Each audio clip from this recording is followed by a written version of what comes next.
આ બેલી બી ખાતર આપણે રીંગણીમાં વાપરેલ છે, જેમાં બે વખત ડ્રિન્ચિંગમાં આપેલું છે જમીનમાં ડ્રીપ દ્વારા, અને દર 8 દિવસે ઉપરથી સ્પ્રે દ્વારા અત્યારે આપવામાં આવે છે, જેના જોરદાર પરિણામ છે. બાકી આમ જોવા જતાં અત્યારે ચોમાસામાં ફ્લાવરિંગ ડ્રોપિંગ થતા હોય, પણ અત્યારે આપણા ક્રોપની અંદર એવો કોઈ પ્રશ્ન છે નહીં.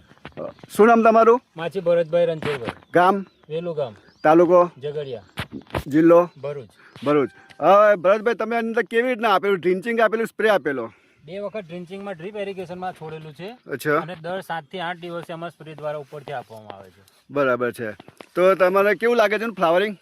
ફ્લાવરિંગને પરિણામ જોરદાર છે, અને અત્યારે ડ્રોપિંગના પ્રશ્ન પણ બહુ જ ઓછા છે. અચ્છા. નહીવત જેવા છે, મતલબમાં ડ્રોપિંગ થાય છે પણ નહીવત જેવું. બાકી અત્યારે ચોમાસાની સિઝનમાં ડ્રોપિંગ વધારે હોય. બરાબર. તો ઘણું બધું એવું ફ્લાવરિંગ ચાલુ થયું ને, પાંદરે ફૂલા છે, હે ને? બરાબર છે. ફૂટ એનો ગ્રીનરી ગ્રોથ જોરદાર છે. બરાબર છે. અને એનું ફ્રૂટની ક્વોલિટી બી જબરજસ્ત છે ને? જોરદાર છે. જુઓ તમે એની. ઓહો, ડાળીએ છે ને? લચકા. બરાબર છે. તો તમે ખેડૂત મિત્રોને તમે શું કહેવા માંગશો? આ પ્રોડક્ટ વાપરવા જેવી છે, અને હું તો દરેક ખેડૂતને કહેવા માંગુ છું કે એક વખત એનો અખાતરો કરો, વાપરવો એક વખત. બરાબર. પરિણામ જોરદાર છે દરેક ક્રોપના.